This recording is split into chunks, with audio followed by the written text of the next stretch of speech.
ഞാൻ ഇന്ന് നിങ്ങൾക്ക് പരിചയപ്പെടുത്താൻ പോകുന്നത് നസീഫ് കലയത്ത് എഴുതിയ ഖദീജ എന്ന ഈ ബുക്കാണ്. നമ്മളൊന്ന് ആഗ്രഹിക്കും, പടച്ചോൻ അത് കുറേ ദൂരത്തേക്ക് കൊണ്ടുപോകും. നമ്മൾ വിചാരിക്കും നഷ്ടപ്പെട്ടതാണ് ഭംഗിയുള്ളതെന്ന്.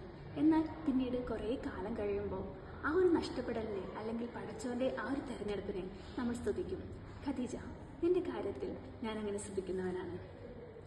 സ്നേഹിക്കാൻ മാത്രം അറിയുന്ന അബൂക്കയും താൻ അറിയാതെ മറ്റൊരാൾ സ്നേഹിക്കുന്നുണ്ടെന്ന് അറിയാതെ ജീവിച്ച് മരിച്ചുപോയ ആയിഷയും തൻ്റെ ഭർത്താവിനെ ജീവന് തുല്യം സ്നേഹിക്കുന്ന ഖദീജയുമാണ് ഈ ഒരു നോവലിലെ പ്രധാന കഥാപാത്രങ്ങളായി വരുന്നത്. ഒരാൾക്ക് മറ്റൊരാളെ ഇത്രത്തോളം സ്നേഹിക്കാൻ കഴിയുമോ എന്ന് വായനക്കാരിൽ സംശയം ഉളവാക്കുന്ന തരത്തിലുള്ള ഒരു കഥാപാത്രമാണ് അബൂക്കയിൽ നമുക്ക് കാണാൻ വേണ്ടി സാധിക്കുന്നത്. ആയിഷ എന്ന് പറയുന്നത് അബൂക്കയുടെ ആദ്യ പ്രണയമാണെങ്കിൽ ഖദീജ അബൂക്കയുടെ നിത്യപ്രണയമാണ്. തൻ്റെ 18ാമത്തെ വയസ്സിൽ ജീവിതഭാരവും പേറി പ്രവാസ ജീവിതത്തിലേക്ക് പോവേണ്ടി വന്ന അബൂക്ക ഒരു പ്രണയത്തിൻ്റെ ഒരു പ്രതീകമായിട്ട് തന്നെ നമുക്ക് പറയാൻ വേണ്ടി സാധിക്കും.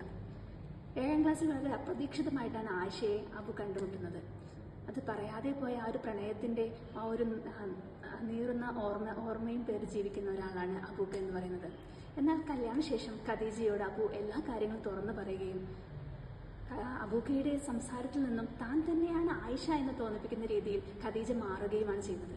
ആയിഷയുടെ മരണവാർത്ത അറിഞ്ഞ് അബുവിനെ ഖദീജ മുൻകൈയെടുത്ത് അങ്ങോട്ടേക്ക് കൂട്ടിക്കൊണ്ടു പോവുകയും അവസാനവും ആദ്യവുമായി ആയിഷയുടെ മുഖമൊന്ന് കാണാൻ വേണ്ടി അവസരം കിട്ടിയ ഖദീജ അത് നിരസിക്കുകയുമാണ് ചെയ്യുന്നത്. കാരണം ഖദീജയുടെ മനസ്സിൽ ആയിഷയുടെ മുഖത്തിന് ഖദീജയുടെ മുഖം തന്നെയായിരുന്നു ഉണ്ടായിരുന്നത്. ഇതിൽ നമുക്ക് ഒരുപാട് കഥാപാത്രങ്ങളെ കാണാൻ വേണ്ടി സാധിക്കും. ആമിന, രമണി ചേച്ചി, മജീദ് ഖാൻ, അവരിലെല്ലാവരും സ്നേഹമല്ലാതെ നമുക്ക് മറ്റൊന്നും കാണാൻ വേണ്ടി സാധിക്കുന്നില്ല. ഇവിടെ ഈ ഒരു കഥയുടെ അവസാനത്തിൽ ഒരു കത്ത് എഴുതുന്നുണ്ട്. അതിനു മുന്നേ ഈ ഒരു കഥയുടെ പല പല ഭാഗത്തായിട്ട് നമുക്ക് വളരെ വികാര പ്രക്ഷോഭങ്ങൾ നിറഞ്ഞ പല പല കത്തുകളും കാണാൻ വേണ്ടി സാധിക്കും. കല്യാണത്തലേന്ന് ആയിഷ അബുവിന് എഴുതിയ കത്ത്, മരണക്കിടക്കയിൽ നിന്നും ആയിഷ അബുവിനും ഖദീജയ്ക്കും എഴുതിയ കത്ത്, ഖദീജയെക്കുറിച്ച് അബു ആയിഷയ്ക്ക് എഴുതിയ കത്ത്, അങ്ങനെ പലതും. ആയിഷ, നീ എനിക്ക് ഖദീജയൊന്ന് കാണണം, നിനക്ക് അസൂയ തോന്നും എന്ന അബുവിൻ്റെ വാക്കുകൾ. അതുപോലെ തന്നെ നീ എനിക്ക് പ്രിയപ്പെട്ടവളാണ്, ഞാൻ ഇതുവരെ കാണാത്ത, ഞാൻ ഇതുവരെ സംസാരിക്കാത്ത ഏറ്റവും പ്രിയപ്പെട്ടവൾ എന്ന ആയിഷയുടെ വാക്കുകളും. ഇതിലെല്ലാം നമുക്ക് സ്നേഹമല്ലാതെ മറ്റൊന്നും കാണാൻ വേണ്ടി സാധിക്കില്ല. അവസാനം വസൂരി ബാധിച്ച് മരിച്ച ഖദീജയുടെ കബറിങ്ങിൽ ചെന്ന് അബു പറയുകയാണ്, ഖദീജ, നിന്റെ മൈലാഞ്ചി ചെടിയിൽ നിന്നും ഞാൻ കുറച്ച് മൈലാഞ്ചി എടുക്കുന്നുണ്ട് കേട്ടോ. കുൽസുവിനെ കയ്യിലിട്ട് കൊടുക്കാനാണ്.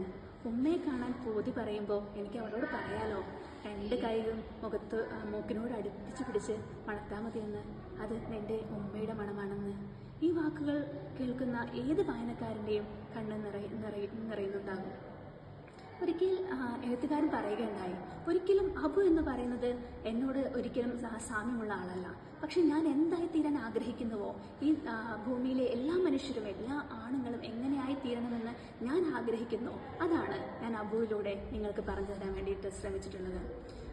ഒറ്റയിരുപ്പിൽ യാതൊരുവിധ ലാഗും കൂടാതെ വായിച്ചു തീർക്കാൻ പറ്റുന്ന ഒരു നോവലാണ് ഖദീജ എന്ന് പറയുന്നത്. എല്ലാവരും വായിക്കാം.